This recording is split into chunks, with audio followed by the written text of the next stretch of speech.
Chapter 4. Furnishings for the Temple. Solomon also made a bronze altar 30 feet long, 30 feet wide, and 15 feet high. Then he cast a great round basin, 15 feet across from rim to rim, called the sea.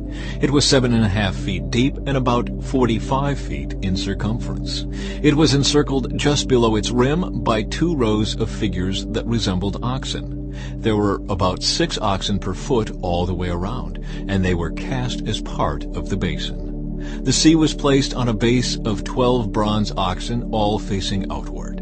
3 faced north, 3 faced west, 3 faced south, and 3 faced east, and the sea rested on them. The walls of the sea were about 3 inches thick, and its rim flared out like a cup and resembled a water lily blossom. It could hold about 16,500 gallons of water.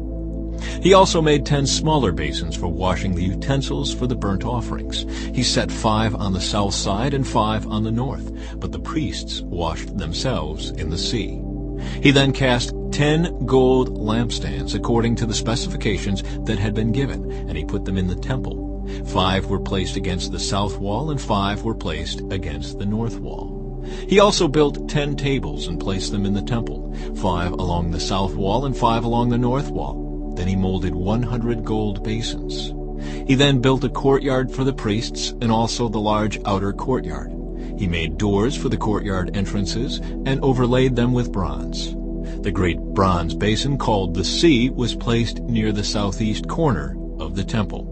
Huram-Abi also made the necessary wash basins, shovels, and bowls. So at last Huram-Abi completed everything King Solomon had assigned him to make for the temple of God. The 2 pillars, the 2 bowl-shaped capitals on top of the pillars, the 2 networks of interwoven chains that decorated the capitals, the 400 pomegranates that hung from the chains on the capitals, 2 rows of pomegranates for each of the chain networks that decorated the capitals on top of the pillars, the water carts holding the basins, the sea and the 12 oxen under it, the ash buckets, the shovels, the meat hooks, and all the related articles. Huram-Abi made all these things of burnished bronze for the temple of the Lord, just as King Solomon had directed. The king had them cast in clay molds in the Jordan Valley between Succoth and Zarethan. Solomon used such great quantities of bronze that its weight could not be determined.